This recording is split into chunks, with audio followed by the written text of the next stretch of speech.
Hello दोस्तों, तो कैसे हैं आप सभी का स्वागत है। आज की कहानी हम शुरू करते हैं।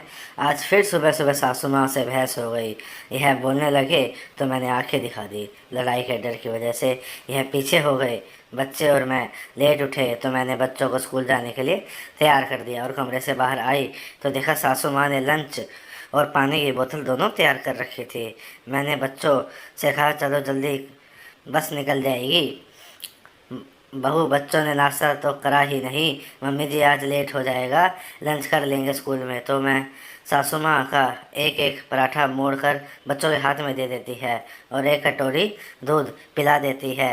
वह पराठा खाते हुए स्कूल वैन तक पहुँच जाते हैं। वो मुझे बहुत शर्म आती है कि सोसाइटी वाले क्या सोचेंगे। कितने गंवार लोग हैं। और अंदर आने के बाद सासू माँ के साथ बहस हो जाती है और गुस्से में तैयार होकर ऑफिस के लिए निकल जाती हूँ। सासू माँ कहती है, बेटा बहू भूखी ही निकल गई। कोई बात नहीं माँ, कैंटीन में खा लेगी। सूरज भी परेशान हो गया था हर रोज के कलेश से। सूरज और मोनिका की लव मैरिज थी। मुंबई जैसे महानगर में नौकरी करते थे। मोनिका उसके दोस्त दीपक की साली थी। दो चार बार मिलना हुआ और प्यार हो गया। माँ गांव में रहती थी। सूरज मोनिका को लेकर गांव में माँ के पास गया तो माँ ने खुशी खुशी आशीर्वाद दे दिया। माँ को भी साथ चलने को कहा तो माँ कहने लगी, बेटा मेरा तो यहीं दिल लगता है। कुछ ज़मीन थी, मज़दूर लगा रखे थे, गुजारा हो जाता था। बेटा पैसे देता तो मना कर देती, मैं क्या करूँगी। बेटा तुम मेरी इकलौती संतान हो। दोनों वापस मुंबई आ जाते हैं और एक फ्लैट लेकर रहने लगते हैं। बीच बीच में गाँव आते जाते रहते थे माँ से मिलने। 2 साल बाद जब मोनिका प्रेग्नेंट हुई तो सूरज कहने लगा, माँ को बुला लेते हैं। तो मोनिका बोली, मैं पूरा दिन ऑफिस में रहूँगी, माँ घर पर अकेली बोर हो जाएंगी। उसे भी अकेले रहने की आदत पड़ गई थी। चौथे महीने में पता चला जुड़वा बच्चे हैं तो खुशी का ठिकाना ना रहा। सूरज ने माँ को गांव से बुला लिया और मोनिका को नौकरी छोड़ने के लिए कहने लगा तो वह बोली, सूरज मैं बिल्कुल ठीक हूँ और बॉस से बात करके देखती हूँ, वर्क फ्रॉम होम के लिए मान जाते हैं।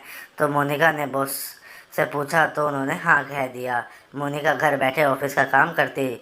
सासू माँ ने सारा घर संभाल लिया। वैसे तो सूरज ने सारे कामों के लिए मेड लगा दी थी पर किचन तो सासू माँ ने संभाल लिया था। मोनिका के लिए हल्का, जल्दी पचने वाला पौष्टिक खाना बनाती। जब खाली समय होता तो उसे अच्छी अच्छी बातें सिखाती। अब तो डिलीवरी का टाइम बिल्कुल पास आ गया था तो एक मिनट के लिए भी अकेला नहीं छोड़ती थी। ठीक समय आने पर मोनिका ने एक बेटे और एक बेटी को जन्म दिया। सारे घर में त्योहार जैसा माहौल हो गया था। सूरज को तो घर की बिल्कुल भी चिंता नहीं रही। माँ ने सब संभाल लिया। कुछ महीने की छुट्टी ले ली मोनिका ने। जब बच्चे 10 महीने के हुए तो वापस नौकरी ज्वाइन कर ली। सासू माँ मेड के साथ मिलकर घर बच्चे दोनों संभाल लेती थी पर पता नहीं जब से बच्चे स्कूल में डाले हैं वह माँ से नाराज़ रहने लगी है। आज भी ऑफिस से आने के बाद वह माँ से ढंग से नहीं बोली। रात को कहने लगी, सूरज माँ को गाँव भेज दो। यह कैसी बात कर रही हो मोनिका, इस उम्र में माँ को गाँव कैसे भेज दूँ। एकदम से मोनिका भड़क जाती है, इस बुढ़िया को कहीं भी छोड़ आओ पर मुझे इसके साथ नहीं रहना। गांव में नहीं, ओल्ड एज होम छोड़ आओ। तो सूरज गुस्से में बोला, बोलने से पहले एक बार सोच तो लो किसके बारे में बोल रही हो। मोनिका मुंह फेर कर सो जाती है क्योंकि उसे एहसास हो जाता है कि वह कितना गलत बोल गई। अगले दिन ऑफिस जाती है काम करने के लिए। लैपटॉप खोल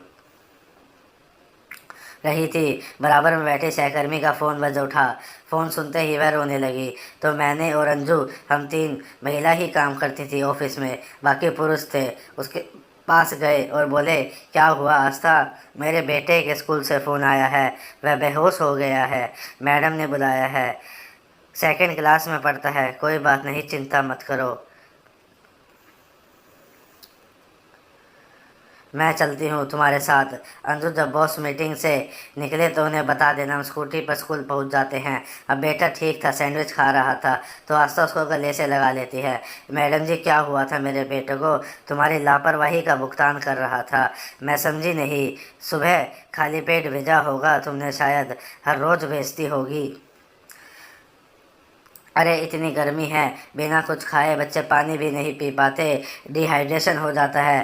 पर आजकल के माँ को कहाँ समझ आता है। क्या करें मैडम, वर्किंग है तो हम वर्किंग नहीं हैं, मानती हूँ कुछ परेशानी होती है, पर बच्चे को चलते चलते हाथ में फ्रूट, सैंडविच, बिस्किट कुछ भी दे सकते हैं। सारी मैडम, आगे से ध्यान रखूंगी। अब यह ठीक है, छुट्टी होने पर आएगा। तो दोनों ऑफिस के बजे वापस हो जाती हैं। रास्ते में कैफ़े में कॉफ़ी पीने के लिए रुक जाती है ताकि उसे बेहतर महसूस हो। 2 कोल्ड कॉफ़ी और बर्गर ऑर्डर देते हैं। आस्था कहती है, मैं क्या करूं, कैसे करूं, समझ में नहीं आता। मोनिका बेटी भी छोटी है, आया के भरोसे छोड़कर आती हूँ। काश तुम्हारी तरह मेरे घर में भी कोई बड़ा होता तो बच्चे उनकी आंचल की छाँव में सुरक्षित रहते, अच्छे संस्कार सीखते। पर क्या करें, फिर दोनों ऑफिस वापस आ जाती हैं। पर मोनिका काम में दिल नहीं लगता।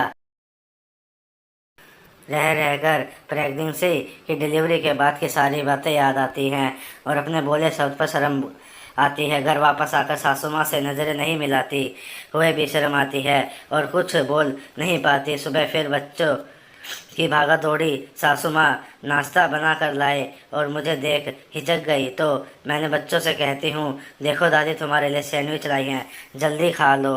तो सूरज चौंक कर मेरी तरफ देखते हैं तो मैं हंस कर कहती हूँ, हाँ मम्मी जी, मुझे पता है बहुत गर्मी है।